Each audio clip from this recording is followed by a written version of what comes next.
नमस्ते बच्चों, हमेशा खुश रहो। मैं JVN doctor Nirupama Harshvardhan, faculty of education and methodology, Jyoti Vidyapeeth Mahila Vishwavidyalaya Jaipur से। बच्चों, आज मैं आपको रस सिद्धांत के बारे में बताऊंगी कि रस सिद्धांत किसे कहते हैं और ये क्या होता है। बच्चों देखो, ये रस सिद्धांत के जो मूल प्रवर्तक हैं वो हैं आचार्य भरत मुनि। आचार्य भरत मुनि को ही रस सिद्धांत का मूल प्रवर्तक माना जाता है। इन्होंने अपने ग्रंथ नाट्यशास्त्र में रस सूत्र और रस के विभिन्न अवयवों यानी कि अंगों के बारे में बताया है। भरत मुनि जी का रस सूत्र है विभानुभाव व्यभिचारी संयोगाद्रस निष्पत्तिः, अर्थात विभाव अनुभाव व्यभिचारी भाव के संयोग से रस की निष्पत्ति होती है। भरत मुनि जी ने इस सूत्र के आधार पर ही बाद के आचार्यों ने रस के स्वरूप तथा रस निष्पत्ति पर विचार किया और इसी से ही रस सिद्धांत का विकास हुआ। रस सूत्र के व्याख्याता आचार्य हैं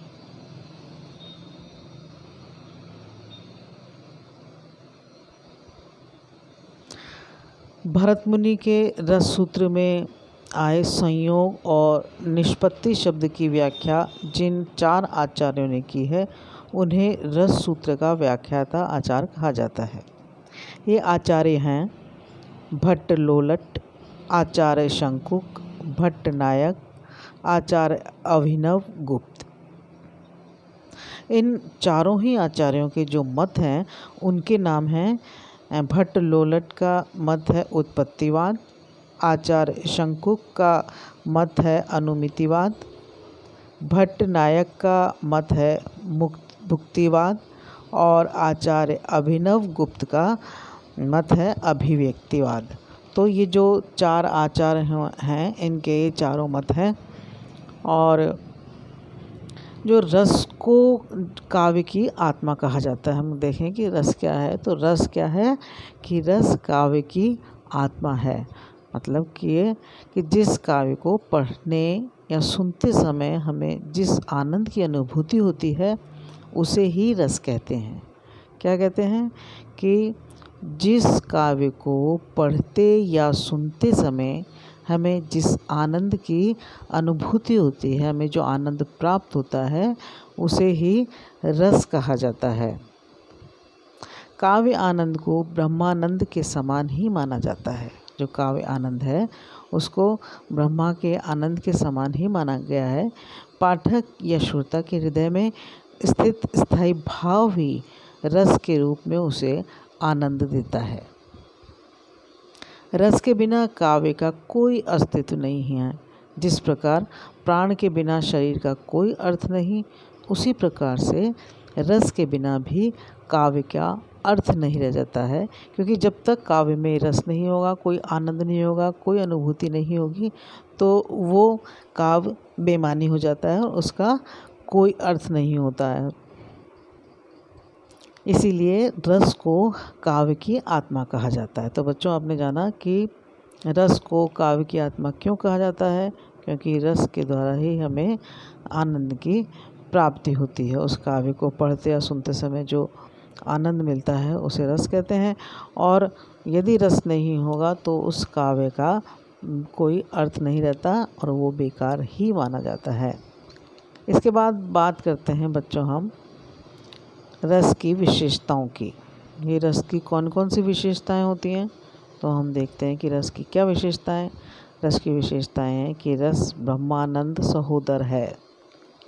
रस ब्रह्मानंद सहोदर है। और रस की उत्पत्ति सतोगुण के उद्रेक से होती है। क्या होती है कि रस की उत्पत्ति किससे होती है? सतोगुण के उद्रेक से। रस आस्वाद रूप है। रस आस्वाद रूप है। रसानुभूति अलौकिक होती है ना। रस की जो अनुभूति है वो बिल्कुल अलौकिक होती है।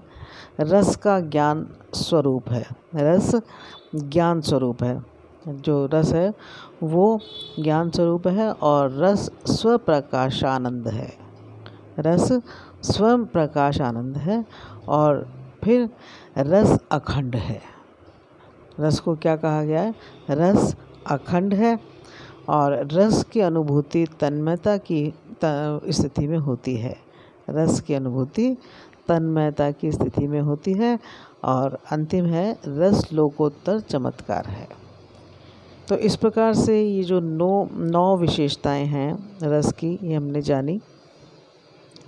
अब बात करते हैं रस के स्वरूप की, कि भाई रस का क्या स्वरूप है। रस का विशेषताएं हमने जानी और रस के बारे में जाना कि रस किसे कहते हैं। अब हम जानते हैं कि रस का स्वरूप क्या होता है।